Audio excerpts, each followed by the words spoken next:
song that we thought we retired, Tyler snuck it in on me.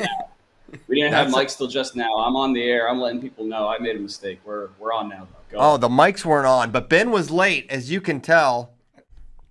He was not here on time. There you see him sitting down and putting his earpiece in. You might be saying I'm late or something. I'm not late. I'm ready. You were late.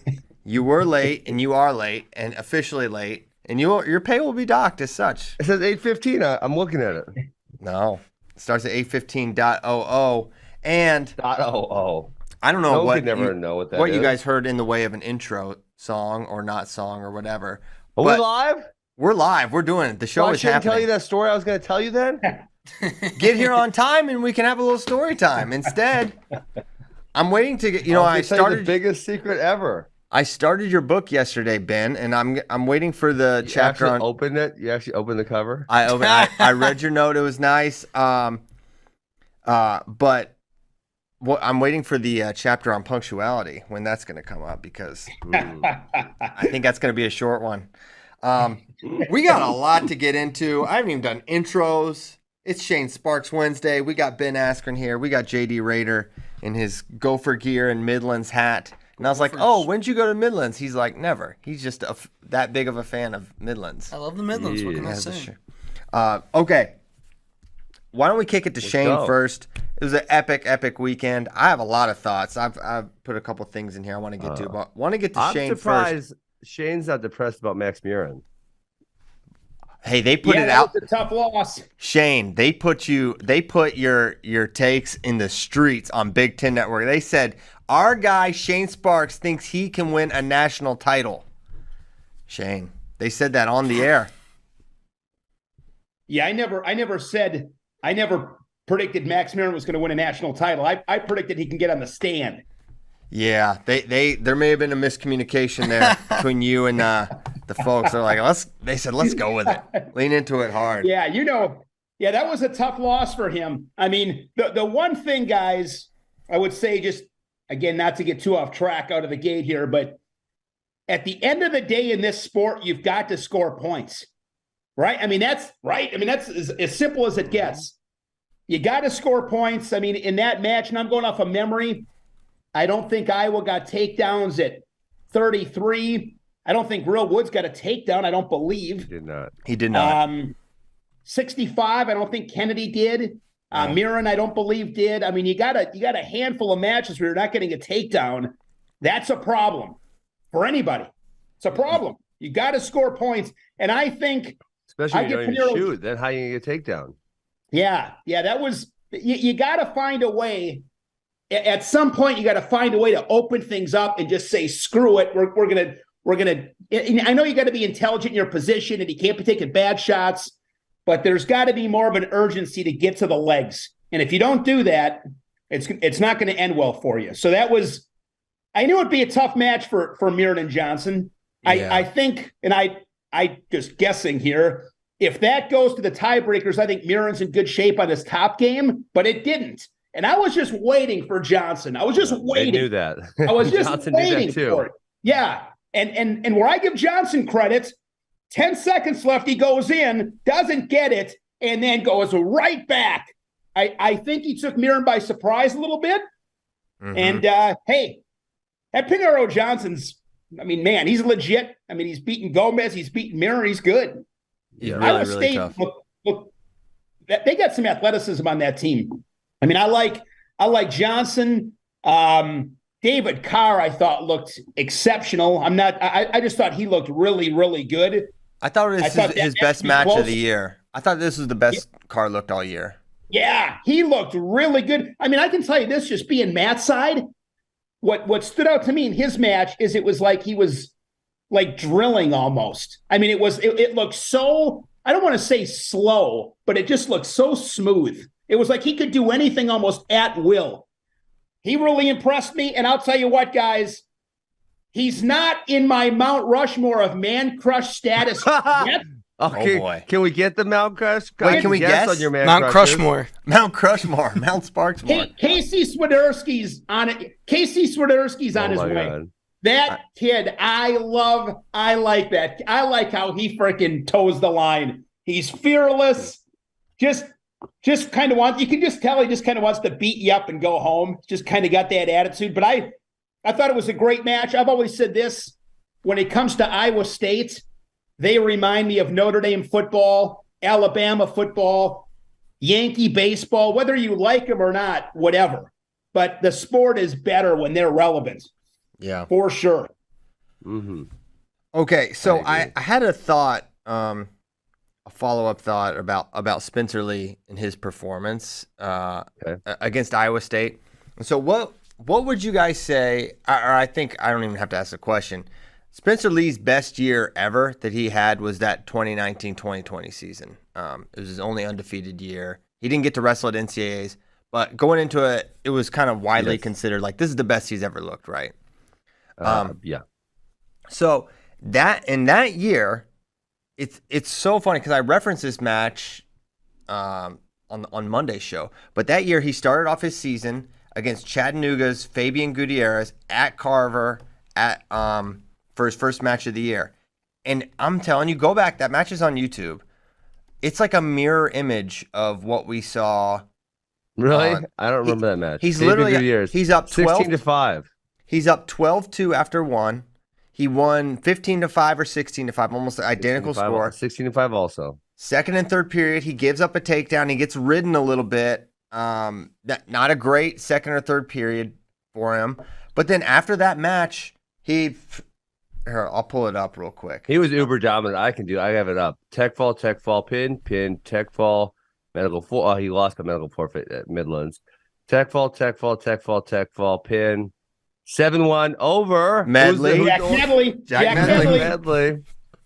12-3 over Nick Piccinini. Ball, tech fall, Jack Medley, and then 16-2 over Devin Schrader. Yeah. The big difference that year was he wasn't coming off of double ACL surgery, and there were not questions about his health and what he could do training-wise moving forward. I would say it's probably not true that there weren't questions about his health. I think there's been questions about his health basically since he got to Iowa. True. Yeah, he had the ACL surgery senior year of high school. Yeah, I mean it's been the question every year, but that was, to JD's point, that was the year he was the healthiest. Also true, but he did tear his ACL in the NCAA finals in March against Jack Mueller. Yeah, 2019. So we're talking from March to November, he had torn his ACL, so he was still in. Sure. He wasn't doing great. Yeah, that's fair. Health wise, so I think it is unique, but I would say Caban and Fabian are probably a decent comp. And, so... You're telling Hawkeye fans, don't stress. I wouldn't stress it yet. I said this, coming into the year, if we don't see Spencer by Iowa State, I would be worried. We saw him. And if we see other performances that look like this, then maybe get concerned. But I think first time down to weight, I think there's there's a lot of factors, a lot of variables. It's not just the injury. I think the weight, I think Carver, I think the moment, I think there's a lot of things that could contribute to the performance, which was a dominant one from Spencer. But now it's just gonna be, it's kind of what I brought up on Monday is like, how soon are we gonna see him again? I mean, I feel like the Iowa schedule, he's probably gonna skip this weekend. Does he do what do they call their tournament? The Hawkeye Salute? Soldier, does he do that? He's not gonna do Soldier Salute. What do you think? I think the answer is no. He does. I don't think he does that. No, that's not even in Carver. Yeah, I don't know. I don't know when we'll see him again. Ran down the road. Yeah, so I mean, then after that, it's just second semester duels, right? So it's Illinois, Purdue, Northwestern, Nebraska, et cetera, et cetera, et cetera. It's crazy because the Big Ten doesn't have that many really tough 125s. I mean, McKee, who he's beat up on, Barnett, and I guess DiAugustino if he's healthy, but he just got hurt. Yeah, you got a handful of I guess Matt Ramos. Yeah, I like that kid, Ramos from Purdue. I know he lost this last week, but I like him. No, he's tough for sure. But so Spencer will likely go into Big Tens with what, 2, 3, 4, 5, 6, 7, 8, 9 matches going into Big Tens.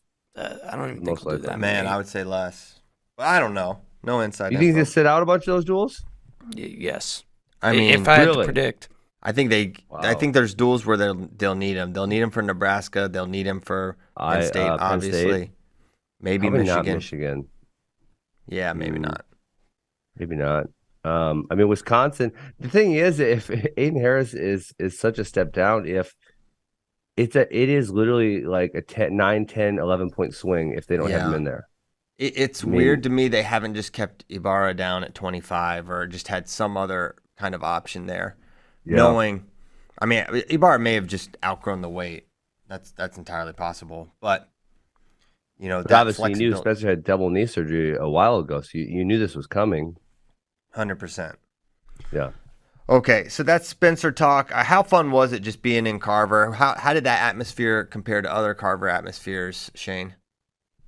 I think, and maybe it's somewhat recency bias, I think it's the best, one of the best I've seen. Obviously, when it's them in Penn State, it's at its ultimate height. Mm-hmm. But there was some buzz around this duel, and it's been a while. I mean, a couple of years ago, you had the 1-point match, but for the most part, last decade plus, it hasn't been overly competitive, really. So, no. I mean, this one you knew where a couple things happened, Iowa State could get out of there with the W. Yeah, so it was a lot of fun. It was a lot of fun. I just love the fact that Iowa State's coming back. It's a good story, some good matches, some tight matches. We wanted to see a little bit more action in a few of them, but it was still, from a score standpoint, it was tight. I'll tell you, you talk to a lot of people about this rivalry. I mean, they've been going at it since 1912, and Iowa had won 17 straight. But you ask people, like, what are your favorite memories? And everybody goes, not everybody, but you talk to 10 people, and 9 of them are going to say when Brooks Simpson pinned Bannock. I believe it was. Oh, Shane, you went way back, bro. Yeah, that's what everybody talks about. I believe I got that. Didn't see it, but I think that's what it was. But Brooks, both those guys are on. You mean Volker? That's it, Christian. There you go. Both those You're guys right. Those guys are both Hawkeyes. I knew something wasn't right when I said. I was on Scott Casper's radio show on Saturday morning, and I said what I love about these duels is that these are the kind of duels where you can become like legendary. You can do something where if you would talk about this duel starting 2 years ago, you could talk about things and something could happen that nobody would ever talk about ever. And it almost happened, at least for a split second. I mean, Cassiope stole Skyler out last year. Mm-hmm. There is nobody that would have ever predicted Iowa State wins this by Skyler pinning Cassiope. And for a split second, like that cradle up. And I thought to myself, again, this is why I don't make predictions. This is why this sport is so good. Quote unquote, anything can happen. And man, I mean, I just want a story. I want to have something happen where I'm like 35 years down the road. I'm like, yep, I was right there and I saw this. And for a split second, I mean, when he locked that cradle up, 15,000 people got a little bit nervous, at least for a second or two. Yeah, for sure. That was definitely a puckering moment for Iowa fans. So yeah, it was a great duel. I think it lived up to the hype for sure, and a lot of drama. And with that interesting thing, something that wasn't really on my radar. Updated team rankings. Iowa State got jumped huge, right? Is in third. They're in third. Yeah, I was thinking about this because Pinero's going to go to 2 or 3, and that's huge point. Yonger's moving up. You would think that. You would think that, Ben, that Pinero would go to 2 or 3. But Pinero haters, JD and Kozak, put him at 5 behind Parco Sasso. I don't know. I'm looking at your team rankings, and it says December 6th. Mm-hmm. Iowa State's not 3. Iowa State's 7 on here. No. Oh, idiot. Dual rankings. All right. You're on team rankings. I got you. Yeah, you got to go to the individual ones. But yeah, they are really hammering Pinero for his gray shirt results. Dang. I don't know about this one, JD. Explain yourself. Look, he's working his way up. He'll get there. But he's already beaten the number 2 guy. He's beaten the number 6 guy. So why not stop him putting ahead of Yanni? He beat the guy who beat the guy this season. Because Yanni, unlike Gomez, Sasso, Parco, Johnson, has like an impeccable resume. Gomez has taken L's. He took multiple last year. Sasso lost. So did Pinero. Sasso lost to a true freshman twice. Pinero wasn't on a team last year. He still took the losses. Sort of. No.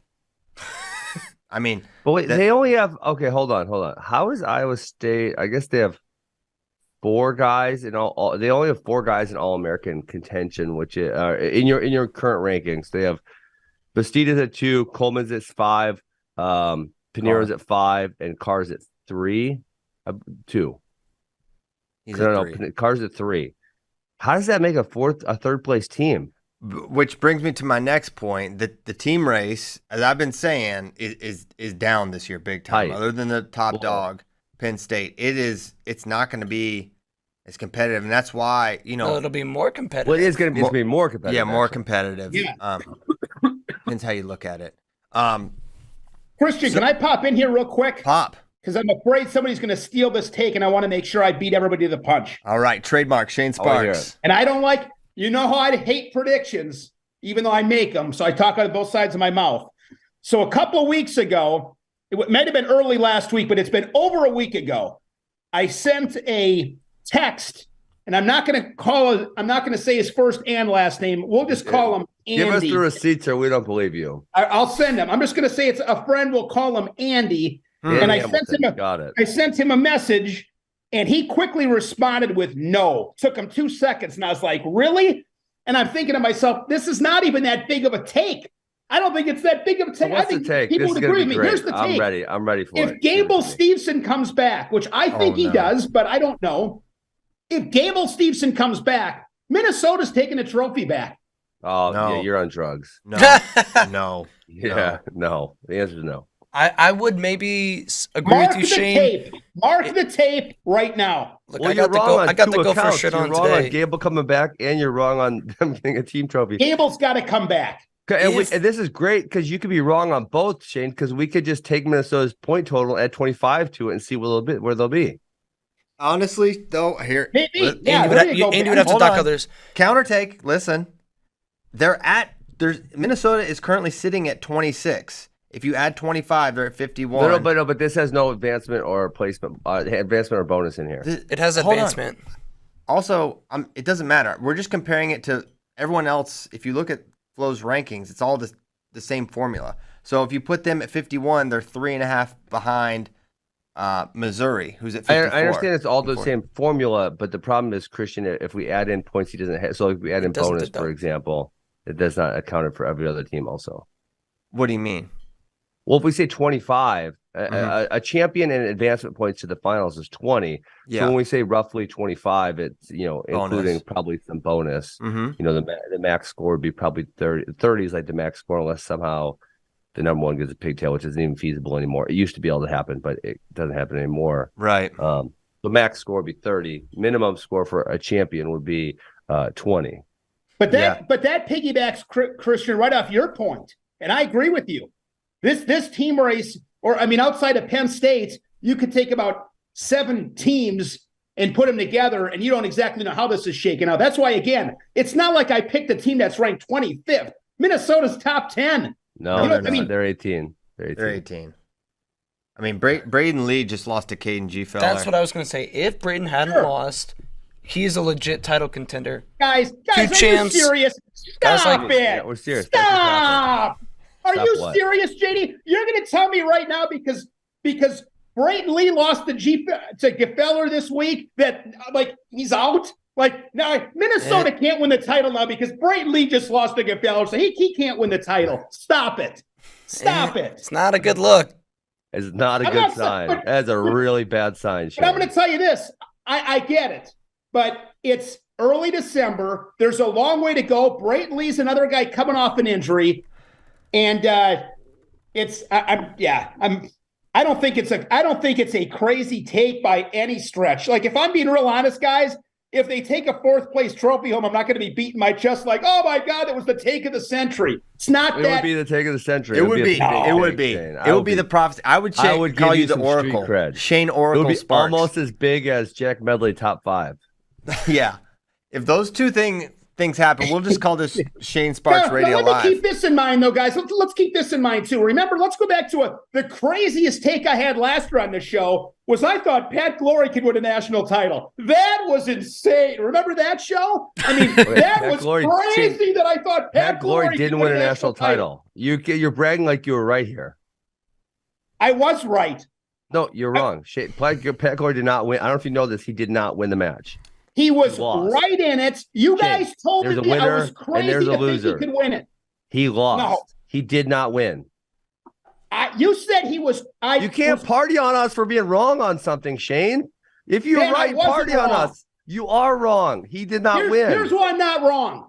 Because you guys laughed and said that was a crazy take. No, it wasn't crazy. I didn't pick him. I said Patrick Lorie's capable. I didn't come out and say, using Jack Medley as an example, I didn't say Jack Medley can win the national title. I said the number 2 guy in the country, just like last year with Michigan. But he didn't win, Shane. This is the thing. This is the thing with Nick Suriano. How many close matches does Nick Suriano have? I mean, that match could be close another 10 times and Glory loses 10 out of 10. You're not right. You can't party on us for being wrong. Well, we'll disagree on this one. No, the rest of the match happened. You were wrong, and now you're trying to party on us. Because I'm like, Patrick Lorie can win the national title. You're like, absolutely not. So let me ask you this, Ben. He didn't. Shane, he did not win a national title. So this The year, match too. happened. So based on last year, I'm assuming you still think Patrick Lorie has no chance this year. Because if he didn't last year, with Spencer Lee coming back, he certainly doesn't have a chance. Is that accurate? Spencer. He's not beating Spencer. I mean, I think the chances he beats Spencer because of Spencer's health are maybe more possible than him beating Suriano. If you told me, Shane, Suriano and Patrick will have a close match, I would say you're probably right. It's probably you didn't say close. that, Ben. You didn't give. You laughed. No, at me. You told me I laughed at you because you said you were going to beat him. But if you said it was close, everyone knows Suriano wrestles close matches. I didn't say he was beating him. No, you said he's going to win a national title, which means by definition, I said he's right if there. If he beats him, it's a national champ because we knew this was going to be the national finals likely. It's not what I heard last year. No, it is. No, Can someone back me up on this one, Christian or JD? Someone in here says that Glory's going up to 33. I saw that also. Yeah, I saw that too, and I saw he didn't wrestle this past weekend. Wrestle this weekend. Yeah, or the week before that.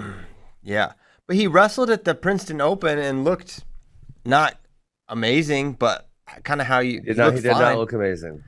Not amazing, guys. but JD's taught us that if you lose a match in early December, you're out. So I'm saying that should be noted. It matters. Done.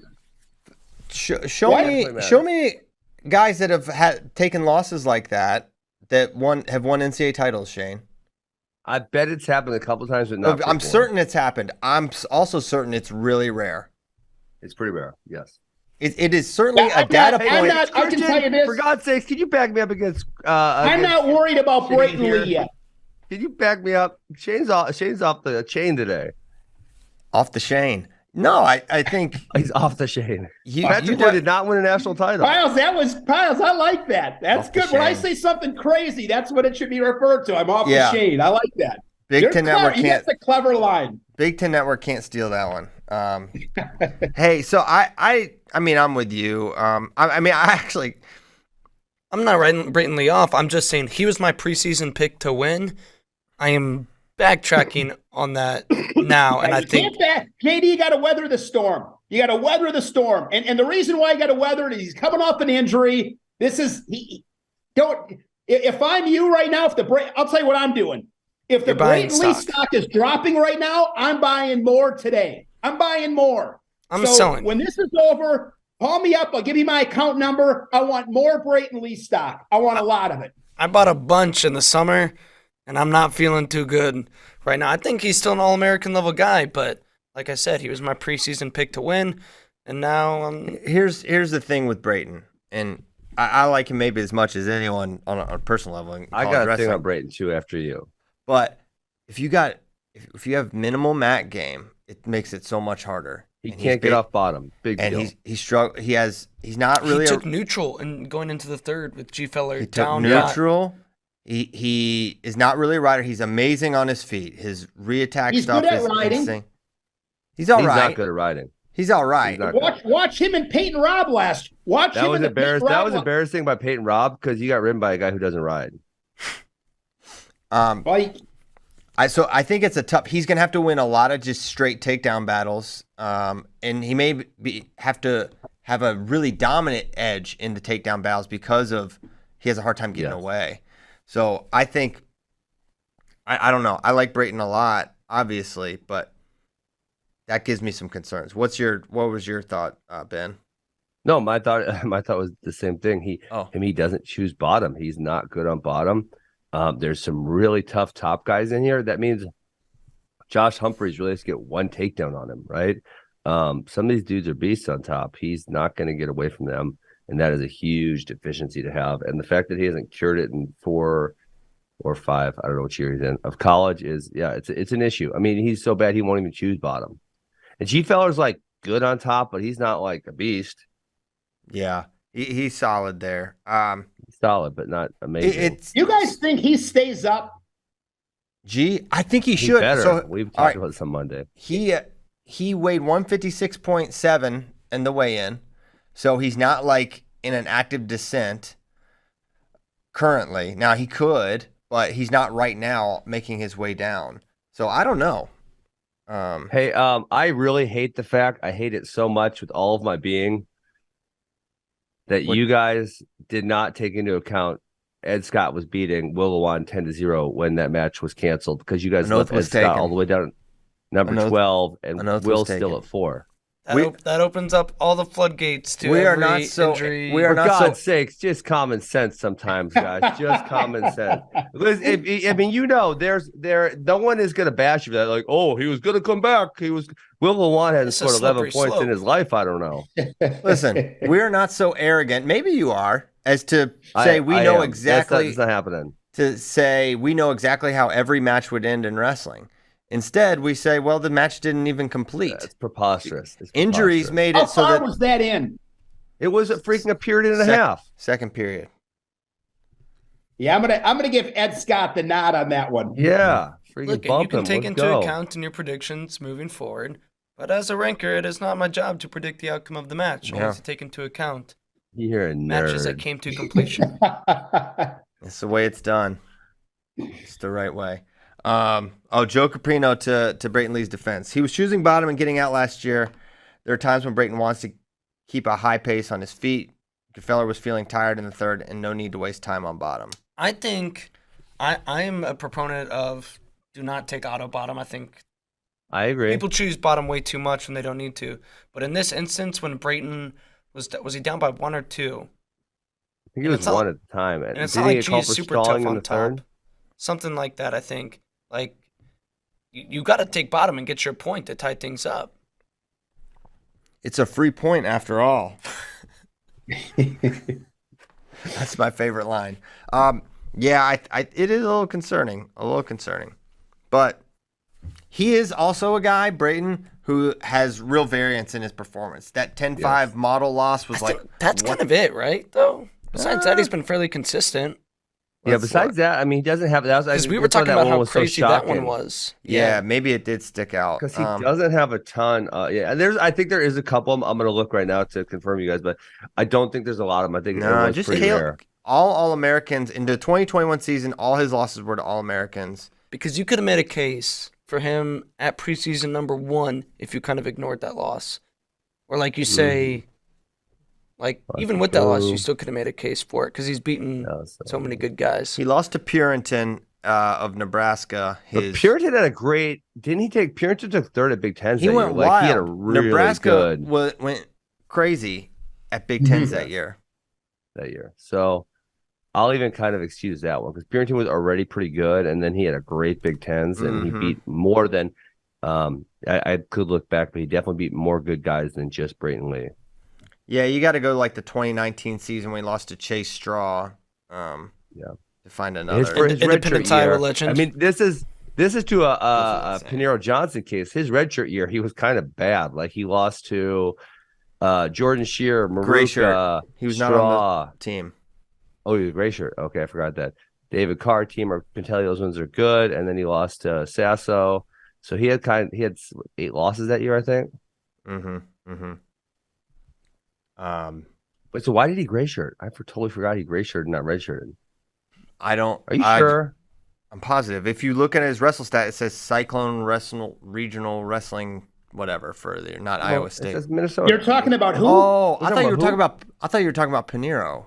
No, we're talking about Brayton Lee. Oh, okay, yeah. No, he redshirted. He did not gray shirt. So I didn't know. I thought Pinheiro Richard also. You're telling me Pinheiro was not enrolled at Iowa State last year? He's a great shirt. No. That is what I'm telling you. Yes. Yeah, he was a Cyclone RTC guy. Got it. Which is why those And I think results he was should not be what was he, considered. Christian? 16-3 or something like that, maybe? Yeah, he was taking crazy L's too. And that's why they wanna hate on this man. Look, he's number 5 in the country. He's behind. He's beaten two. He's behind. He should be higher than 5. Sammy Sasso lost to Caleb Henson. This year, that happened. This is this year's rankings. Yes, as a starting point, you need to have last year factored in, but as you get further away from last year's results, this year's results have more and more weight. So it's time to, like last year, he lost to his last 2 matches. He lost to Drew Roberts and Blaine Brenner. Having him at 5 is just like, come on. I mean, It's you could too make slow. a case he could be 2. You could make a case he could be 2 and make it. You can make a case he could be 1. You can make a You case. could. So how the hell is he at 5? Yeah. You're right. I'll agree with you on that. I don't. You could make a case for it. You can't make a case for 5. You just can't. Well, let's hear his case. The whole case rests on they're crushing him for last year's gray shirt results. That's it. Crazy. Look what he's done this year in the last month. Yeah, if there's anything that should make you want to throw out last year's results, it's how he's wrestling this year. He lost to Drew Roberts and Blaine Brenner, number 94 and 91, in his last 2 matches last year. Just a different guy, different circumstance. He's on a team. The matches count, and he's a different guy. Figured out some cardio issues. And I would understand if it was just 1 win, but when you followed up with 2 top 10 wins, 2 top 6 wins, that's when it's like, all right, it's time to acknowledge different guy, identity change. You just have to. So then he should be what, number 1? He should be 2. I don't think you should identity change. That should be maybe 2. has different connotations in today's world. If we're talking about not counting in last year's results, make him number 1. You beat the guy who beat the guy. Honestly, it's probably better than 5. Yeah, there's more of a case. There's one more of a makes more case. sense than 5. I'd agree. It does. I think 2 is the right call because Yanni 2's has the right number. Yanni, 2's the right number. unlike Austin, unlike Sasso, unlike Parco, Yanni has a basically impeccable resume. Those guys don't. Yeah, but this Yanni year, 1, Johnson this year. 2, Gomez 3, He lost this Sasso year. 4. There's your top 4. Yeah, he could be 1. He could be 1 for sure. I mean, you could argue he's 1. I don't think that would be the right ranking. But 5 is just being excessively cautious. Disrespectful. I and hate the disrespect card, but that's disrespectful. Disrespectful, JD Raider. He's behind 3-time champ Yanni. He's behind JD the Raider, guy who beat. we're pulling your Cyclone card. You do not get to be a Cyclone fan. Yeah.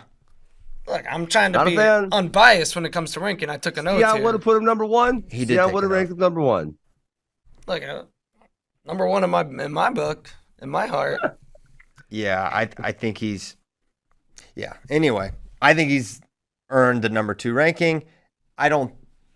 There is an element with him that I'm gonna acknowledge that he's gonna probably come back to the mean, come back to earth a little more so now. But that has to happen for you to It has to happen. rank yeah. it. He Once might that not, happens, honestly. then you Who drop- does he have coming up? There was what match was that? Oh, he might have Yanni coming up, but we think that match is not going to happen, right? I can't imagine Yanni does those duels after that would after be World awesome. Cup. Let's freaking do it. I think he gets beat pretty soundly there if he wrestles. So let's look at their schedule. Iowa. So Oregon State, who's that? He should be all right there. Cornell, and then some other That'd be TBD awesome. duels. He's going to the TBD. Scuffle, which will have, I think Mahler will be there. Mahler should be there. Is Missouri bringing their starters sometimes? Wisconsin's not there. Cornell's not there. Ohio State's not there. Milner will probably be there, right? Yeah. Oh yeah. Yeah. That's a brutal matchup for him. Why John do you think will that? beat him. Because he's so good on top. Panera's been pretty good off bottom. It's not like Yeah. he's gotten. I mean, ridden a ton. Milner is considerably better than Murin on top, as evidenced by their match where Yes, Milner correct. read him Yep. forever. And it was looking like Pinheiro was going to get ridden out in the second or third, whichever period that was. Yeah, I And think he took it to about 40 seconds. Yeah, but Iowa does that ride where they just put. Am I remembering? He pushed him out of bounds a whole bunch of times, right? he had some, I mean, maybe some, but there was a lot of time he was riding him just pretty Yeah, pretty It was tough. only 40 total seconds, guys, of riding, correct? Yeah. it was right around there. That's So if I you believe, start and I flirting want to with say that pushed him area, out. it's dangerous. I hate the push out, the top push out, and I feel like I know you guys disagree with me because you think it's gonna be hard to determine, and I think if you know what wrestling, it's not hard to determine at all. If the top man pushes the bottom man out and they're in a top bottom position, it should be auto stall on top man. It really should, because the only reason you're pushing someone out, the only reason you would push someone out is to get a restart where they're on bottom, get them off their feet. That's it. There's no other reasons. It's such a dumb move, and the fact that people are accepting of it it's always driven me crazy. It's been many years since people started doing this. It is such a stall tactic. Ben, there were a bunch of stall calls that were that, and I kept referencing you when I was calling the matches. Like Ben would love this, but it was just top guy stand up, drive him out of bounds. They hit the top guy for stalling. So I think It should be auto stall. It's great. And so we were talking about I think we didn't get deep into it because I'm going to make this so simple for all of our listeners. This is so easy. Look at this. Okay, if the top man is a straight, he's vertical. This is his shoulders are here, hips are here, feet are here. He is a vertical person. He can't push. He cannot push you from there, right? He is not strong. Okay, and so if you're saying someone saying the bottom man is moving, right? The bottom man shouldn't move. It's actually disadvantageous for him to move forward for a few different reasons. In addition to not only going out of bounds, but in addition to going out of bounds, it's disadvantageous. So the top guy is going to push. A couple things have to happen. He has to lean forward. You have to be able to. You have your shoulders here and your feet and your hips behind your shoulders to drive. That's the only way you can push. That's it. If you're not doing that, you ain't pushing. And if you're trying to chase him, you're not doing that because you don't need to push him. So anytime the top man's feet are behind his feet and hips are behind his shoulders, he's pushing. It's so easy to see. It's so obvious. It needs to be called more frequently. yeah, I agree. I think it should. Yeah. So he's gonna hit some rigor here, and I think it's a hard way for Pinheiro. As I'm advocating for a higher ranking for him because I think he's earned it. But I think what we're gonna see is kind of what we were talking about with Brayton. He doesn't have the top work. It's gonna be all neutral, and right now he's an unknown commodity for most of these guys. There's gonna be a lot more tape on him. People are gonna get a little more prepared for what he does, and that's gonna make it harder for him. And then he'll have the next challenge in front of him. So I think I don't think he's running the table or anything through Big 12s. I think he's gonna take a couple losses and be seated probably in the top 12 come NCAAs. But right now, that's my prediction. Right now, I'm talking about what he has done. And what he has done, his resume is certainly. The one thing with You Pinheiro think right he now, falls that far, Christian? Yeah, I mean, look at if Brock Mahler beat him. Pinheiro, Yeah. I mean, really? I'd be surprised if he was a 12 seed. I mean, I think he's shown enough. I'm not saying, it's hard. I'm kind of running the gimmick you did where you said, Jack Medley top 5. I don't really mean, I'm going to say top 12, if you look at 149 right now, Caleb Henson's the 11 who beat Sammy Sasso. You've got Brock Mahler is 9, right? So if you're 9, you're seeded for the round of 12. Those are kind of guys that I think are in his. Milner is 7th. Yeah, Miller's 7th. Henson can go with him. Obviously, they probably wrestled in high school. Zapp can probably go with him. Van Ness is still at 13. There's some really good dudes down there. That being said, I want to push back, Christian. I really like what I've seen out of Pinheiro Johnson this year. Well, so do I. Okay, so my only holdup with saying, he's going to go get it done is we've seen him kind of exclusively in dual meet formats. I guess he did have 3 matches in that, whatever the Florida duels they did. I don't remember what it's called. He had 3 matches. But, his issue prior has been cardio, as, that's been evidenced a few times.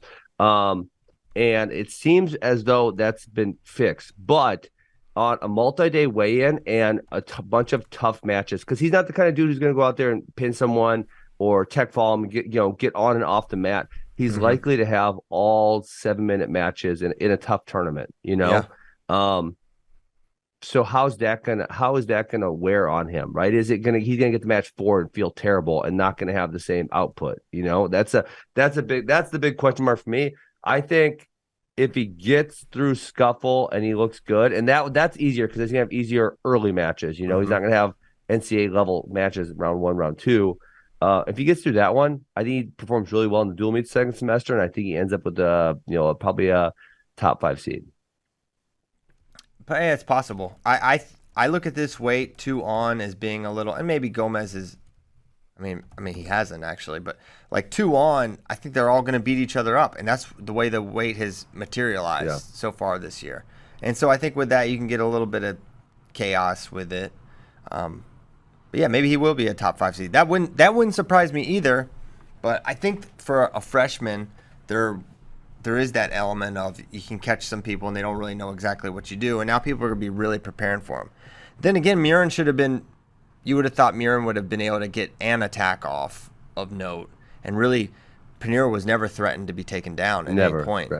So that's and honestly, there's probably not a bigger credit to his gas tank than getting the takedown in the 9th minute of the match against Max Murin. And it wasn't like a sneaky takedown. It was like he went after that man because he knew he didn't want to go to rideouts, and he attacked and he attacked and he attacked. Yes. So I think that was a huge win. That was big. That was big time. And it was one where I just in my mind was like, this is going to rideouts and it's gonna be Murin that wins. And just like all of a sudden it's like he made the decision really late to go. Or maybe he just sensed something in Max, but it was interesting how he just went after it. Okay. So that was a little rankings talk. Man, I feel like we stayed on that topic. I mean, it was great discussion, but I thought we were gonna get some Vegas brackets today, and we just stayed on that talk for 45 minutes. It's okay. Wherever we wind up is fine. Okay, do you want to talk some? You want to look through some Vegas brackets? Is that what you're wanting to do? Let's do it. Okay, let's pull them up then. Although I did really like what you sent, your quant division sent last night about the NCAA podium teams. That's fascinating. Also, yeah, I want to talk. You kind of referenced it today, but you didn't talk about it. Yeah, let's talk about it because a lot will be. We always talk a bunch about the team race on FRL. We know you guys like it and think it's interesting. And I love the team race. This is a particularly fascinating team race, not on the top end because this is one of the most. I think next topic type of years for the number one JD's team. Christian, I just need to make you aware. JD is threatening people in the chat. Oh yeah? Then pull up. They know where to find me. Dude. Hey, if you pull up on JD, you better come heavy or not at all. That's all I gotta say. Let me see. Yeah, I would agree with that. This is I'm actually fighting in the YouTube chat. Oh, YouTube chat. Okay, we're going to war with those deviants. Me and the real Avery Lynch. Okay. Oh, Avery? Come on, Avery. All right. Well, I can't get caught up on this now, but I will. He wants a piece. All right. Sorry. Keep going. We got JD was threatening people. It distracted me. But let's go on. So the top spot is Penn State next topic, but sort of 2 on, especially the 3 and 4 spots are going to be insane. So what spurned this research that I did, I was actually the quant division in this. All I did was put down the top 4 team scores for the last 10 NCAAs. And there's a couple little facts. One, the lowest ever in that time range was last year, 66.5 points for 4th place. Yes. That's pretty uncommon. The average place for 4th is 80 total points. Oh, I didn't see you do average. Where did you do average? I added them all up and I divided them how you by do the average. number. I didn't see, but where is it on the sheet? Oh, it's not on the sheet. Someplace. I saw that. On the sheet. You didn't write it anywhere. Well, look on I have factoids on the doc. If you look in the actual doc, not the sheet. We're on the doc. So you went. Oh, got you. Okay, I was looking at your other sheet. Yeah, I summarized it for you. What was is that the mean or the median, Christian? I'm confused. That would be the mean. What's the median? The median. I'll find it out for you. Let's see. 1, 2. Oh, the median's definitely lower than that. Well, maybe not. 76, 73. Yeah, the median would be 1, 2, 3, 4, 5.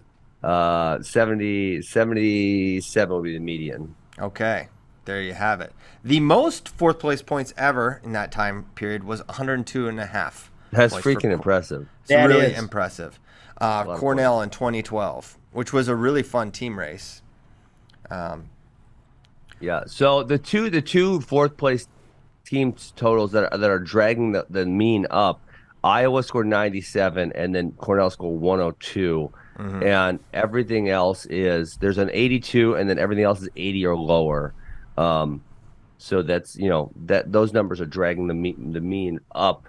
But I would have guessed a little lower. I would if you quizzed me and said, has a fourth place team scored 102, I would have said, I don't think so. That sounds too high. That's really impressive. I think because, the other thing I was thinking that would be really fascinating if your quant division would go a step further is like the difference between say third or fourth and then eighth, because when I look at Flo's current team rankings right now, so you have Penn State 1, Iowa 2, and Iowa at 2 is a little bit in front of everybody else. But then 3 through 6 are all within 2.5 points. And then 7 through 11, that group is within 5 points of each other. Yeah, I think that's probably a rarity to have that many teams that close together. Yes. So some other factoids. Most points, it was Penn State's 2017 team with 146.5. That's when they ran 5 in a row. Chinzo beat Imar. Nickel beat Dean. Least points was 2015 Ohio State's 102. The average team. There has been a few teams under 100 though, but I believe it's outside of this time frame. Maybe Iowa's 2009. I want to say the year in 2007. I want to say we were third place with 80, and I want to say Minnesota won with, I think it was 98, I believe. 2007. It was a lower score, I'm pretty sure. For all the quant research I did. So, 2009, it was 96.5, Iowa won. And then, let's look here. Yeah, you're right. 98 for Minnesota, 88.5 for Iowa State, and 80 for Ben Askren's Missouri Tigers. Okay, so another interesting thing here. I thought the second place stuff was most fascinating. Really? Well, it's kind of because really that's the bar you have to clear to win, right? You have to outscore second place. Yeah. So that the average runner-up is. Sure that's how you win? Well, no, I'm not. I have the quant division looking into that, but they say this can be a 2-week turnaround to crunch those numbers. But the average runner-up score is 106 points, and the least points scored by a runner-up was 84 in 2015. So you could have won NCAAs with 84.5 points. The variance there is freaking crazy because when you think of it, really is because you think of, the fourth place team in multiple years would have been the champion under 2015 point scoring. It's kind of wild. Yeah, but wouldn't you guys say in 2015 you had 3 teams that were really in the mix? But not really, because it's not like the fourth place team. You had to have, honestly, what you have to have, I'm sure, is more teams below that, right? Because you only have a total amount of points. You have 8 All-Americans every weight class. There could be some variance in total points because of bonus, but advancement and placement points would be the same at every single NCAA tournament. It's just how many ways you're going to divide it up. Yeah, but those 3 teams, Penn State, Ohio State, Iowa, they were taking up the bulk of the points. What do you mean? In 2017? No, I'm talking about 2015? No, 15 is when they'll have the lower scores that Christian's talking about. Yeah, that was Ohio State, Iowa, Edinburgh were the top top 3 that year. Yeah, so the variance actually is probably not all that much, because the only variance would literally be the bonus points, right? All the placement and the advancement are the same for every single NCAA tournament. Yes. Yeah. So in that year, 2015, Cornell is just out at 71, and then Penn State 67, Oklahoma State 65, 59, 56. So all the way down to top 10, you're really not that far out of placement range. Yeah. The crazy thing, this second place, the most was Ohio State's, of course, 134.5 in 2018. That would have won 6 of the last 10 NCAAs. But That's wild, huh? the variance between the best second place and the worst second place is like 50 points. 84 Crazy. to 134. Like that is a huge like that delta is like almost enough to put yourself in trophy contention as a individual team. Yeah. Okay. So Christian, so in opposition of what I just said to the 2015 season, in 2012, the difference between Cornell at 102 and the next team here is 34 points. And then by the time you get to 10th place at Oregon State, they're already at 40. Whereas in the other year we mentioned, they were at 59. You know what I'm saying? So like the points are significantly higher distributed to the top teams, and then they drop off relatively quickly, because that kind of is what I mean. There's only 80 All-Americans, you know. So Cornell in 2012, to get 4th place, they probably have I'm thinking it's 5 or 6. To score 100 points, you got they got Pirelli, they got Michael Nevinger, that's 2. You probably got Kyle Dake, that's 3. You got Deshaun. Who we got? Bozak 4, Kasama has 5. I mean, they have five All-Americans and 3 national champions, and you take 3rd. 5 All-Americans and 3 national champions. That wins you an NCAA team title almost every year. Yeah. Is that the only year where in 2012 all 4 teams were over 100? I'm going to say probably. Yes. That's the only one here. Yeah. I think it has to be. Yeah. It's pretty freaking rare. I would say, yeah. You know what would be a fun doc? I wonder if like Jason Bryant has this. Otherwise, Flo should do this. It'd be cool. Like the highest ever in all of the NCAA tournaments, the highest ever 4th place score. Yeah. That would be like a fun thing. 'Cause I gotta assume it's the Cornell here. They had 3 freaking champions and they took 4th place. It's preposterous. Yeah. Yeah, that's pretty bananas. And then I don't know. Obviously, you can only go far enough back till the team scoring switch. The way they scored the team score switched, and I want to say that's late 80s, maybe early 90s. I'm not certain on it. I think it was after I thought it was like after Gable's 97 team it changed. Was that it? Man, there's something about that. Man, Nomad did a whole breakdown of this years and years ago. I want to say there was only a small change on that, not a large change. Yeah. Does that make sense? Yeah, they used to get team points for mat returns, but they got rid of that. Stop. Well, we saw a 6-pointer and a 4-pointer on Sunday. Oh yeah? 6 mat returns? Yeah. Who had 6 mat returns? You sounded like Wisconsinite when you said that, Christian. You said, "Oh yeah." Oh yeah, I Minnesota. was. I got 2 on there, and he's got Wisconsin or a Gopher, and he's got the Gopher shirt. So maybe it's just in my mind a little bit. What's a 6er and a 4? What were you talking about? Seabrecht had a 6-pointer, and then I think that wasn't Nelson a mat Grant return. That was a 4. takedown. That's a mat return. You're taking he- somebody from the mat and take feet on the mat, and you're taking them back down. It's a return. Yeah, and I thought he had the 2 at that point, and then Nelson stood up and he put him down. You mean, it wasn't. Oh wait, Seabrecht Kreiser. Yeah, I don't that was remember. first period. That was the initial takedown. Okay, that's a mat return. That's also mat returns. Lateral drops, mat returns. Yeah, they're both. I mean, technically, they're both. Okay. In that scenario. I mean, in this point, what isn't a mat return? I'm learning a lot about the Shane's nomenclature here. What's a mat return? He said some things aren't reattacks now. We're learning. Yeah, that's the one that that's the one.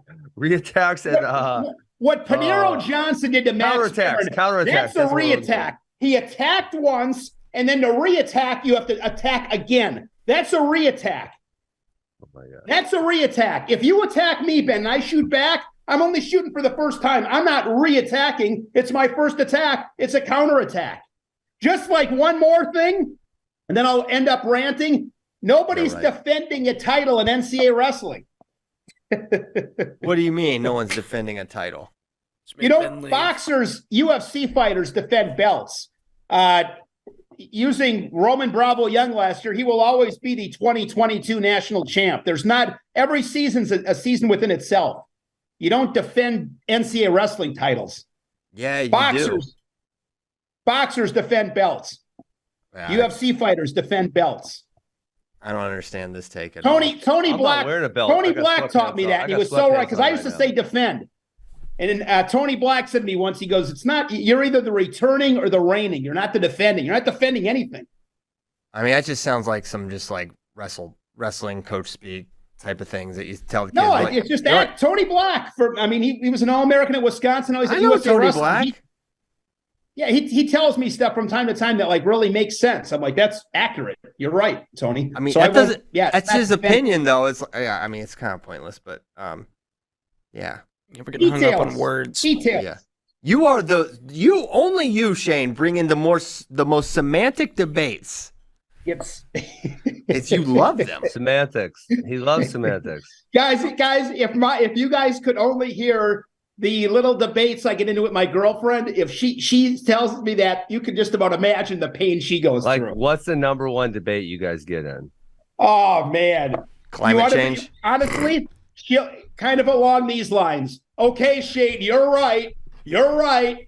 You know, I mean, no, but what are you debating about? What topic are you guys debating? I'm trying to think. Man, trying to think. I know mine with my wife. What is it? What is it with yours? I'm autistic, and she says sometimes I'm not nice to people, and then I'm like, "What do you mean?" And she's like, "You're such an ass," and I'm like, "I don't know what you're talking about," but.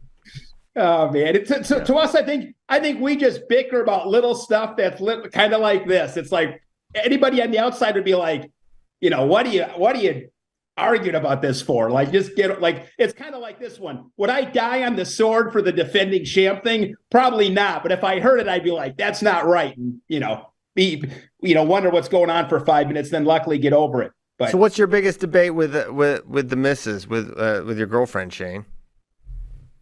Man, gosh, what would it be? What would the number one thing be? Number one. Man, she's really cool. I mean, she puts up with me. I mean, so that I would say, I'll give you one. This is, I wouldn't say this is number one, but it'll like, I'll give you one that has come up before. And this is my fault. It's like, okay. And I agree with this. I tell my kids this, nothing good happens after midnight. Nothing good happens after. It's like, that's a big thing I believe in. So anyways, Jim Gibbons and I will do a match at the Big Ten. We'll do a match out of Chicago. And we always you guys know what this is like doing these matches. You get way up here and it's hard to come down. It's hard to come down. So if we have a match that starts at 8:00, thing doesn't get done till 10:15. Don't get back to the hotel till 11:00, 11:50. It's later. So we'll go down to the Côte d'Or in the Drake Hotel, and we'll have a drink or two. And it's like, after midnight, it gets to be 12:30, 1:00, and then it's like, hey, just so you know, I'm back. And it's like, well, I thought the deal was after midnight, you're back. So that's where I'm like, but I'm with Jim. I mean, come on, I got to come down. Like, come on, it's no big deal, So sometimes I make agreements that I don't always follow through on. So that's my fault. All right, JD, air your grievances. What you and Colleen?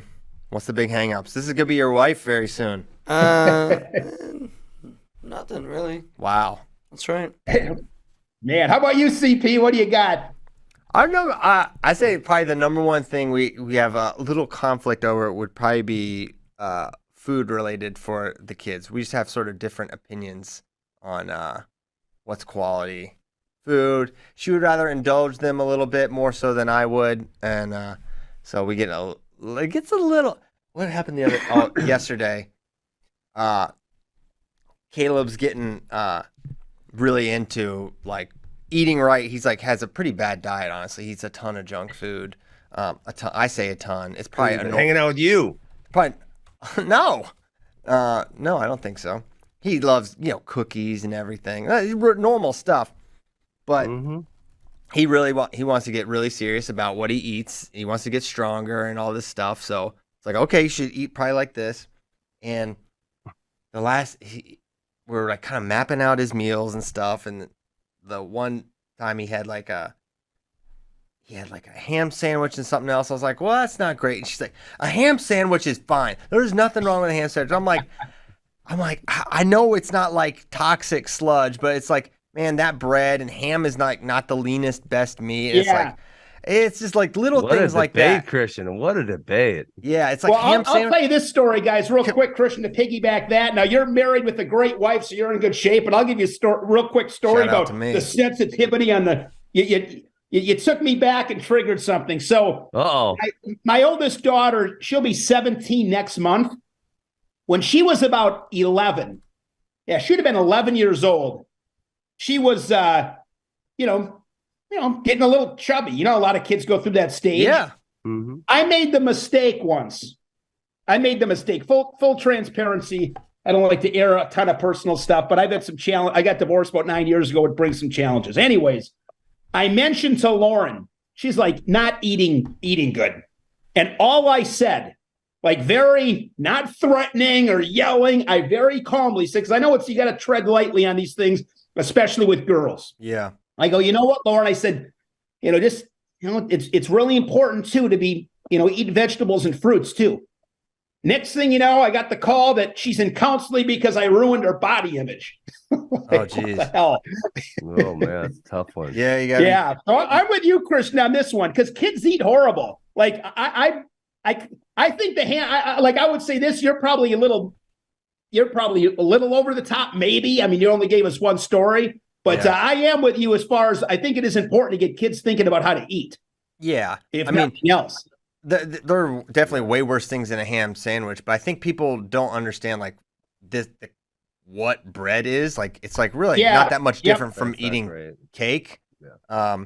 And like I know cereal. I love cereal. Like I love cinnamon. Cereal's terrible. The cereal industry they paid off. I know who the hell they pay off to make sure sugar. That bad. Yeah, you gotta love cereal marketing though. Like the Trix box will say like, you get some vitamin C. It's like they put one thing of vitamin C in there, and then it's like that's what they hold their hat on. It's like, maybe there's a little vitamin C in there and call it good. Yeah, yeah. So that along with 80 grams of sugar and whatever else is in there. Yeah. So it's I'm sort of a little bit of a not a stickler, but I'm not going to say that something is good that's not. I'm not going to tell you, this is a healthy, this is a healthy meal. It's not. It's not. You can eat it. It's fine, but it's not. It is not ideal. So that's all I'll say. And you live it, Christian. I mean, you're in good shape. I mean, that's another thing too. It's not like you're a hypocrite. Yeah, I think that helps. My wife's in really, really good shape too. Believe me. Oh, I've seen believe me. I've seen you guys with the doing some of the workouts and stuff. Okay. Moving on. That's Flow Health Radio Live. Yeah, and that's talking stuff. All right, next up. We're never gonna get to CKLV brackets. I think I've almost given up, but I'm back. This is you. I tried doing it right when we started the show. I said, let's go CKLV brackets, and I was sabotaged. But now we're back. Richie Figueroa won this bracket, 125. It was not the most amazing bracket at CKLV, but it was Richie solid. had to navigate a lot of different tests to do it. And the question becomes, this is one of the is this the biggest, most interesting roster battle in college wrestling right now? I think it probably is. Sure. Because you have Brandon Courtney, two-time All-American, NCAA finalist in 2021, out with injury. These guys are going to both go to like Midlands. Do we know how much longer he is out with injury for? It sounded like he would be at Midlands. Okay. So they'll both go there and mix it up. Dang it all. I think. What should I search on Arena for? I finally got it. Cliff King, Las Vegas. Okay, I tried searching CKLV. I mean, to me, the interesting thing is like he went to overtime in his round of 16. McHenry. He went to overtime in his quarters, right? Yeah. So he's winning these really tight matches, kind of early on, more from a defensive posture, like he wasn't being overly aggressive. But his win over Matt Ramos was really impressive to me because I think highly of Matt Ramos. But he was not all that impressive to me against McHenry and then Unger. So the Unger match was crazy because if you haven't watched it yet, go watch it. It was his quarterfinal match. Richie was going to win. The match was over. And then with 1 second left, Unger, I think, body locks him straight to his back. And he gets two right at the buzzer. So Richie was 1 second from winning the match. He was also 1 second from losing that match. Because if he gets put on his back 1 second earlier, there's guaranteed near fall coming. He loses the match. So it's like it's on a razor's edge that he even made it to the semis. Yeah. And then he got ridden pretty hard by Tanner Jordan in that in the third period there. So I still feel, as good as Richie is going to be, I still feel Courtney's probably their best shot. I think Brandon probably navigates that tournament a little with a little more ease, but I could be wrong. And also, I'm not factoring in how healthy is Courtney going to be. And the version of that Richie's going to have to beat may not be the best version we've seen of Brandon Courtney. Yeah. I mean, the other thing, too, is these brackets. I was curious to see Michael D'Agostino because he was obviously the most accomplished in this bracket, and he went down early. The injury, I was watching that match. The injury was kind of weird. You maybe think like a growing thing, but it didn't really look like he got stretched. So I was kind of left like, well, what the hell happened? And, I got to assume it's not that serious and he'll be back kind of soon. What do you guys think?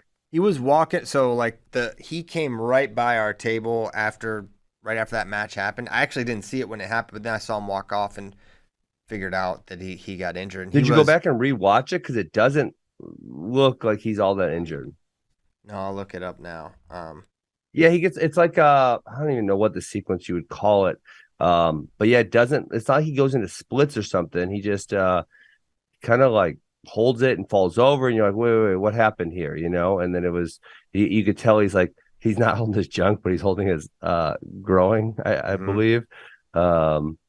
Yeah, so I don't know. That one left me like, oh man, what happened there? The shame of it is I feel like Augustino would have been the perfect matchup to really see where Richie's at because he's so good from the top position. And we didn't really get to see it. Brett Unger's good on top, but he's not. He's very good. He's simple, though. Oh, is he simple? What do you mean by that?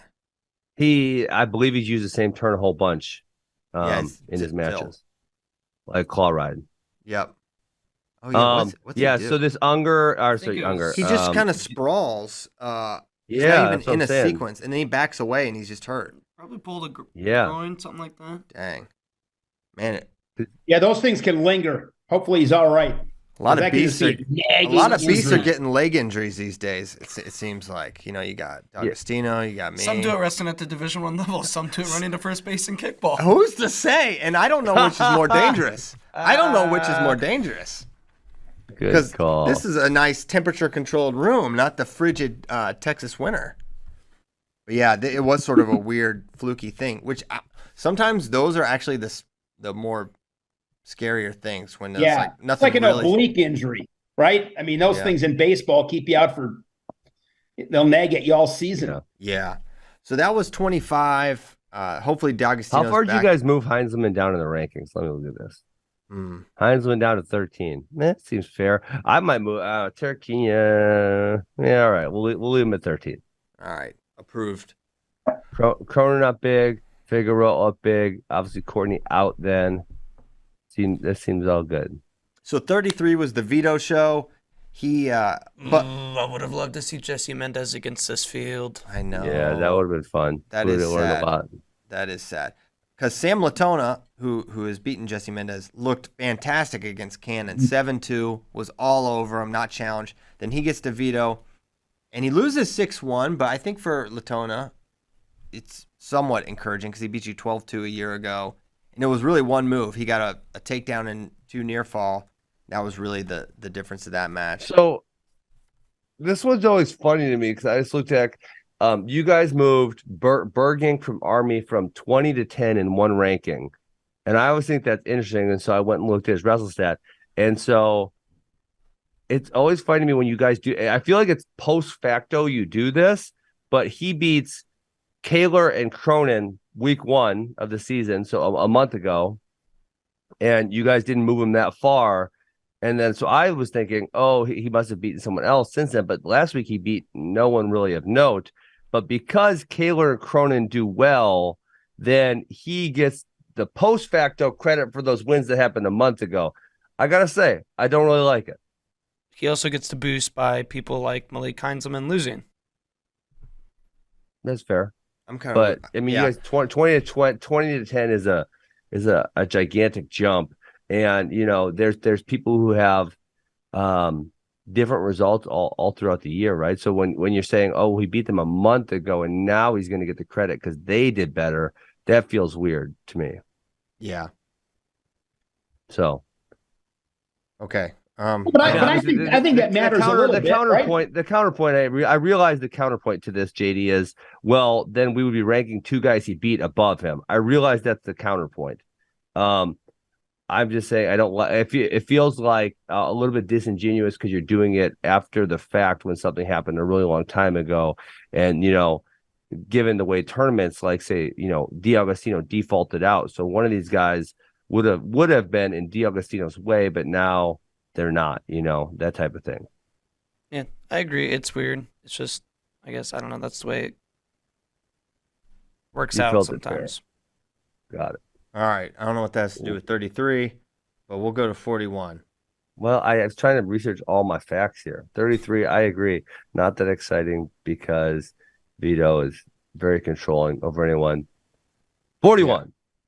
41 was a chaotic We actually talked about this on Monday, didn't we? We did talk about 41 a little bit. We talked about Cale Happel, who looked great. He beat Carlson yet again.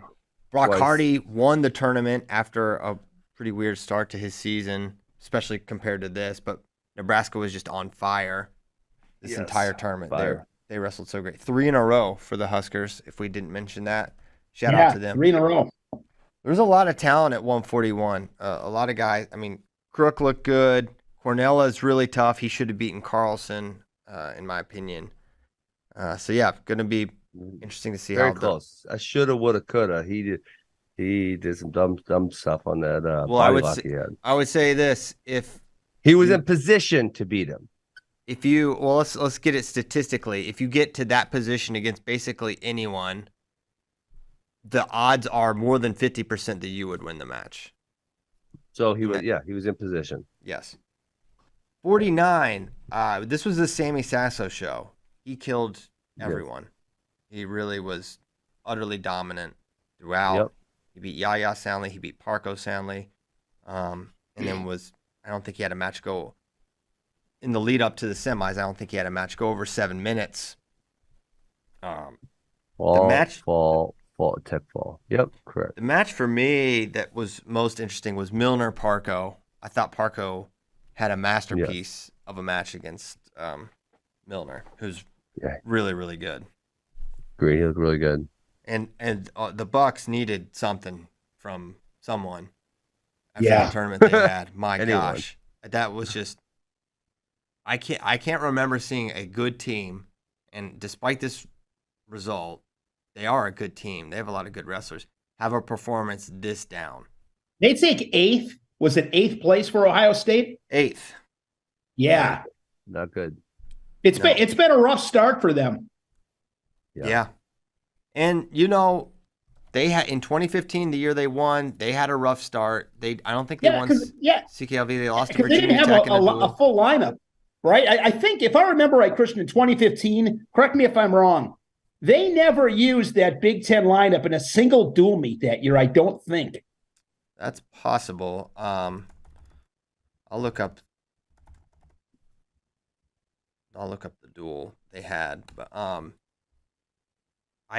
that's maybe possible. I can't recall. What's your guys' level of concern for Ohio State right now? Relatively large because Ethan Smith, this is not his only bad result here. He also lost that really head scratcher match. Gavin Hoffman, he was a guy who wasn't all that good and then really kind of came on towards the end of the year and then had really good NCAAs. And then Orndorff, another one who who else did he lose to this year? Am I misremembering this? I'll look it up his wrestle stat. But he's another one who's kind of on the bubble. So, if you have those three guys who have been All-Americans at some point previously and now they're on the bubble, I mean, that is very, very, very big points. No, he did not lose. I am incorrect. Oh, I was thinking of his Hunter Katka match where he almost lost, where he did that, threw him, and then Katka rolled him through, and then he came up and scrambled and won 3-1. Yeah, so, I mean, just weight by weight, Malik, I think he's kind of who not he is. Getting there. He's who he is. Mendez, we'll see. We Mhm. think a lot of him. Right now, it's just Yep. the Bird match is really what we're hanging our hats on till he returns. This would have been the opportunity to see where he is after that Latona loss. 41 D'Amelio, I don't know, man. That doesn't look like a podium performer right now. Does not. He lost to Happel, he lost to Coderhant, and he lost to D'Amelio, and I'm sorry, he lost to Phileas. So I mean, he's far on the outside looking in my opinion. Yeah, Sasso, top 3 guy, Yep. unlikely to win. 57, Patty, we didn't see him, but not the start you'd expect. Yep. Harchla gets pinned by Tanner Cook and forfeits out. That's concerning. I had concerns with Harchla. When Harchla also lost his wrestle off to Bryce Hebner. He lost to Hebner, and then he's just not been attacking at the clip that I recall him attacking at. Yeah. Ethan Smith, we already talked about. Caleb Romero, I'm not as concerned. Thought he's good. He had a good tournament. He lost to Bolin, who he had beaten twice already this year. It's literally their third meeting. So no cause for concern there. Hoffman, I don't know. I think you got the high side with him last year with him making the semis, and this is a little bit returning to the mean maybe. Now him losing. Yeah. We lost back-to-back to get knocked out of the tournament. So a little more concerning there. And then heavyweight, what Orndorff needs is he needs another punch other than his over-under body lock. He kept Tyrell Gordon. All he has. Tyrell Gordon of UNI was just like, he couldn't bully him with the over-under body lock, and so he lost the match. He tried to throw and got taken down. He didn't have like another option that he went to. He may have them, but he didn't go to it, and it cost him the match. So, and Ohio State opened up dual meet rankings, what, third? Probably, probably pretty high. I mean, let me just throw this in there for the just fun conversation. If Gable Steveson comes back, who are you picking today? Ohio State or Minnesota to take home a trophy? Ohio State. Ohio State's definitely more likely, for sure. And then we're down on them right now. Sparks loves the Gophers. He's all in on them today. I really like Minnesota. I think that damn Scott Cleaver got to you. I think you're I like Minnesota. I do. I like the Gophers. Okay, this is preposterous because so Minnesota versus Ohio State. You favor Minnesota at 25, 33, Ohio State 41. I mean, after last week's performance, you don't know. Now, for the record, I don't need to go all the way through it because it's going to be Ohio State significantly. But I'm saying good things about the Gophers when they're maybe a little bit. I mean, they had some head-scratching performances, even though they won that duel against Oklahoma State. So that just proves I'm not jumping off.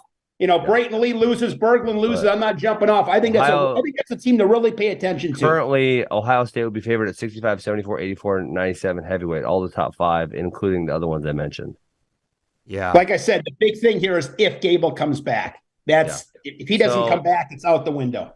But yeah, I mean, Ohio State, you're not that down on because you could still feasibly see Mendez place relatively high. Sasso, you think the same thing. Karchel, you think not ideal, but you could still see it. It's in the cards. And Romero, you think he's probably still getting into All-American somewhere. So that could be 4 on the podium. Ethan Smith could return to form. Gavin Hoffman could sneak in. I just looked last year. He was Sun victory, first round Sun victory, second round 5-3 to get into the semis, and then he semi-slid from there. He had a great tournament. I would be shocked to see. I would be very surprised to see Orndorff return to form, and I would be shocked to see Heinzman an All-American. So, but I don't think it's the end of the world for Ohio State. They just definitely had a terrible performance. Yeah, you just gotta chalk it up as a bad performance, and it's not like this is a team where they hadn't proven anything at this point. There's just a bunch of freshmen, and they had a lot of talent and hype coming out of high school. These are guys that have produced at the level, so it's sort of hard to imagine them not getting it together by March and putting in a decent performance. Yeah. So I still feel like from a talent perspective, I think they have a great chance to trophy. Mm-hmm. Yes, absolutely. I mean, that's for sure. And obviously, like we talked about after the number 2 spot, and the Hawks are in the driver's seat for number 2, but you could see them even dropping down further. I've mentioned their underperformance NCAAs. I'm sure you guys are going to scold me for this, but it has happened multiple years now. Allegedly, I freaking proved it with true facts. I had a Ben, let me ask you this real quick. No, don't start me this morning, real Shane. quick. Whereas Iowa, no, seriously, when have they had? I mean, they're top. All four. of them. All of their performance in NCAAs are underperforming. I already proved this with data. Even the year they won it. The year they won it, I believe, was still an underperformance, if I remember correctly. Out of the last 10, Shane, it was like you got to one or remember two they overperformed. that at NCAAs, Ironman and Starace lost. Marinelli DNP'd. You said Starace. I don't think you meant to say Excuse me. that. Starace lost to Kimmer. Or beat Kimmer. So yeah, that was definitely considered. Okay. It was definitely because remember the topic afterwards was like they won, but Yeah. Yes, Yep. you got 4 They had no champs. They had- 3 champs. they had no Spencer won. Oh, Spencer Duff. Yeah, Spencer beat Courtney. Yes. Yeah. Larry Steele wants to know if Shane knows something we don't about Gable, or is he crazy? I think he's just crazy. I have no idea. He lives in Orlando, Florida right now. You realize that, right? I don't think he's there all the time. I didn't say he's all the time. I said it's his, but it's not his place of residence. I think if he comes back. Is he enrolled in classes? Is he enrolled in classes? I'm not sure. And I know that stuff's got to get worked out. But I just look at it like, man, it's a few months, man. And I think he wants to come back. Again, I'm just assuming. Why wouldn't you if you were him? It's 3 months. I mean, he can get back to the WWE stuff right away. Can we move on? You're so stuck. I just think they figure it out somehow. Gable's not coming back. Let's go. Back. So Cliff King, Las Vegas, 165 pounds. Tanner Cook is both our hero and a disaster. Any other questions about 165? A heroic disaster. No, that's you answered all my questions there. All right. Okay, 174. This was a fun way. We actually talked about this on Monday. So we talked about Foca and Lewis. We talked about Labro and Lewis. I think we can move on, right? Yes. 84. Right. We somehow did not talk about Hidley beating Parker. I think you put a spell on me. Oh, man, I was sad on that. And it was interesting. It was one move. It was that little I don't know what do you want to call this move? Because Chittum does this a lot also, where they kind of like drop back and then it's kind of like a hip toss motion, but the Iranians do this like crazy. It's like Amuzad. The Iranians love it. Yes, the Iranians love it. I feel like it's their technique. So we just call it like it definitely could be their technique. Iranian lateral drop or something. Because it's the over-under position. You hit your knees. Yes. They already have a move that they call the Iranians, so I don't think it can be called the Iranian. Iranian. That's why Iranian lateral drop. It's really Iranian lateral drop. Okay. Yeah. So I think that's what Mike Mao called it. He was working on it one practice and I think he called it something like that. But anyway, he hits him with this, but this is like a known move and technique for Hidley. So I was surprised that Parker was caught by it. Yeah, I mean it was that situation where he was pushing. It's hard because you do got to push back a little bit, which is why the move works, right? And yeah, I mean, unfortunately, he should have been aware of that. Should have tried to clear out the position better. What was crazy, he got in 2 deep double legs, and Hidley was able to roll through on both of them. Yes. That second one he rolled through was like, oh my god, he maybe sacrificed the health of his body to not give up that takedown. And when you're out by 5 points, maybe that's not advisable. Yeah. Guys, let me ask this about 184. If you had to give a level of confidence for one guy to win the NCAA tournament, who would it be? I bring it up now at 184 because to me it'd be Aaron Brooks. You guys all agree with that? Oh yeah. Yeah, he's good. He's kind of beat up on Parker. Well, yeah, I think he's like as obvious a favorite as probably any weight. And if Glory's going up to 133, then Spencer... Bro, do you guys see my man Tony Negron's uncle with the chains in the background of his match? I did not notice it the first time. Oh but yeah, I cannot stop. I got to talk to Tony for a little bit at CKLV. He's the man. Look at these chains. He's going off. Why is he even there? What's he in the background for? Tony, his son's on wrestles. No, he's it's Parker and Hidley. You got a front row seat. He loves it. He likes it. He likes NC State. I mean, he's awesome. Yeah. All right. And Uncle Tony goes where he pleases. Yeah, I think he's great. He's a big guy. Yes. Big guy. A lot All right. of gold. All right. 197. Silas Allred. Couple big upsets. He's pretty good. I've kind of been. Allred's pretty good. I was a little bearish on him, but he's pretty tough. We mentioned Lenny Pinto for the Huskers, right? I think he's gonna be pretty tough. We talked about him. Lenny We Pinto. kind of talked about the Huskers. Hey, I think Hidley was pinned. I got a freeze frame of it. You guys want to see it? How do I screen share? No. It's when he rolls through in that double. Like, I'm watching it again. It is I was telling someone that the Nolf roll is, because that's who kind of invented this tactic, it's really outstanding and it should be more widely used, but so many people are just afraid to send it because you really gotta like drop and roll as they're coming up on the double leg, but it's really solid because it is so hard to hold on to, and Hidley sends it. It's really tremendous from him. Yes. So Allred beat, you mentioned Allred, he beat Hoffman, and then Trumbull beat Allred to make the finals, and he ultimately won it. What happened on the backside there? I'll pull it up really quick. Bachman went off. Bachman, yeah, he was out of control. So then Sloan beat Allred. I think Allred just had the one upset, Benjamin. Okay, I could be wrong. Then Sloan beat Bachman Singular 4-3. How about your guy, Andy Smith? He did get injury defaulted, but he made the semis. He did. He beat Tanner Sloan. He's tough. He's just another tough out at 197. There's a lot of them. Yes. So yeah, he can do it.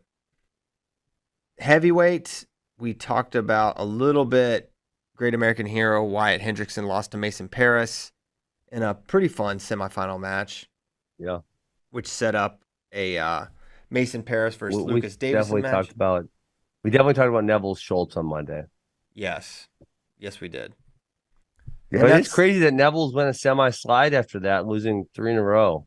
Yeah, he lost 2, and it wasn't like Davison, Slav, and Tyrell Gordon. Yeah, not 3 great losses. I don't know, JD. Do you know anything about Tyrell Gordon? Waterloo. So, hometown of Dan Gable, Kyvan Gadsden, and probably other people. Waterloo West, they were a powerhouse for a while. I don't know where Tyrell Gordon went. Yeah, so man, but Tyrell. Okay, I don't want to crap on Tyrell Gordon right now. It's gonna sound like it because he had a good tournament. So he beats the Citadel kid. He beat Orndorff, which is a nice upset for him. He lost to Davis in the quarters. He got medical forfeit against Fernandez and a medical forfeit against Colton Schultz to continue to advance.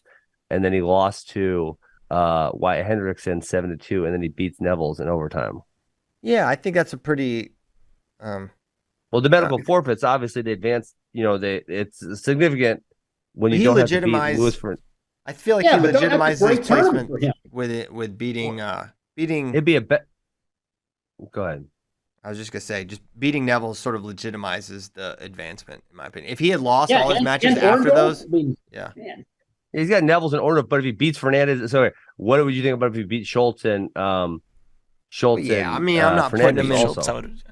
Well, yeah. What if he beat Schultz? Yeah. What if he beat Gable and Gable comes back? That'd be crazy. If someone brings up Gable again, they're off the show. Who's producing today? Nico. Listen, anyone says that name Tyler again, today. Cut them off. Okay, Tyler's back. Cut their. Technically, you just said it again. No, I said after this point. I said the game starts. This is like, what game I started playing with my little, my 5-year-old group, my 6, 7-year-old group, Christian. Yeah.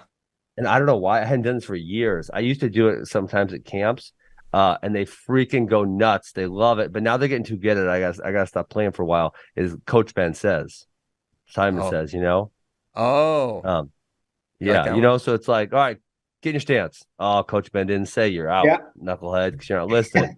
But then, shuffle right, shuffle left, push-ups, jump, all this type of stuff. Now, in the beginning, it was like, I'll get them out in like 2 moves like that. Now they're actually like, they're getting pretty good at listening. So I got to stop it for a little bit. I used to be pretty good at Simon Says against the elementary schoolers. There's a lot of little tricks you can do. It's fun. All right. How are things at the academy, Benjamin? Man, it's 9:44. What the heck? Life's we can great. get to any questions. I know we had too much fun today. The show flew by. We can continue talking tomorrow. Everything's great. I'm really excited for coming up. We actually have a crazy month. Our our 7th and 8th graders are going to the World Cup this week for our ignition event. I think we have quite a few going to In that. Qatar? I'm not going. It's Coach Messerman, Coach Spray, and Coach Matea are going. I have to go to my dad's side Christmas thing. So, yeah. So anyway, Chuck Askren. Chuck Askren. I know his name. Good old Chucker. Yeah. You know what I'm really excited for is all the college kids coming back for Christmas break is we're not too far off on that. So I always have fun with that and seeing all of our guys that have been away at college and they come back and work out, and I try to steal some tactics and techniques from them and see what they learned and that type of stuff. Nice. Hey, real quick, people got to pack Iowa or Coralville, technically. You got the World Cup this weekend. What a great opportunity. You don't get to see these guys very often. I hope that place is packed. I hope wrestling people step up this weekend in Coralville at Extreme Arena and watch this stuff. I do too. I wouldn't get your hopes too high. I do too. AWA will have some people there. Yeah, we'll be doing our part. Good. Do your part. Hopefully it's better than the World Team Trials, which was the Iowa City, Coralville area really only turns up for the Hawks. That's a challenge. Olympic trials. That's a challenge. Olympic trials. I think this is going to be better, though. I think this is going to be better. This should be cool. All right. And props we get to to cheer Jordan against foreign Burroughs, people. Kyle Snyder, USA. Confirmed. Iran's bringing their A team. They're en route. So. Oh, we got a battle. Yep. Bring It'll be Ozzy. fun. Bring Ozzy. If Iran's bringing their A team, I know it's probably too late, but if I'm the guy in the United States that originally hadn't planned on going, I'm showing up for this. Showing up. All right. Ozzy's 5 tomorrow, so maybe I'll bring him on the show. Nice. All right. Actually, he'll be at school tomorrow at this time. Big year for him coming up. Big year. He gets to wrestle, brother. He's so pumped. I haven't let him wrestle because my rule is not till 5 years old, and I enforce it with other people, so I'm enforcing it with myself also. He's so freaking jacked to wrestle tomorrow. So he's literally going to start wrestling practice tomorrow. We have Thursday is the day that the 5-year-olds go. They only go one day a week, so it's his birthday also. Man. So I said he could go to practice. They need more mat time. Stop. Once a week ain't enough. Get him to a few national tournaments this summer, Ben. Come on. Yeah. I'm out of here. See you guys later. Ozzy's never going to be a national champion before he's 10 years old. It's terrible. Denying him. I feel like Ozzy is the one kid that could probably handle a rigorous competition schedule. Could turn him into a monster. It could be like a disaster. All right. Hey, Anyway. Christian, real quick, tell Caleb my sympathies on Verlander going to the Mets. I'm sure He he's doesn't give a I'll give you his number, or I'll let you call him. He does not give a rip. He's like he was a liability in the playoffs. Someone else was trying to give him I agree. crap. 40 years old, you don't sign 40-year-olds to $86 million deals. No, get him out of here. On to the next guy. They should bring Correa back. Next man up. No, they got Jeremy Pena. Oh, that's right. Yeah, they're good. Man, that Good team money. is so stacked with talent. Jeez. I love it. Off the rails. See you guys. Thank you. See ya. Guys, have a great day. Bye.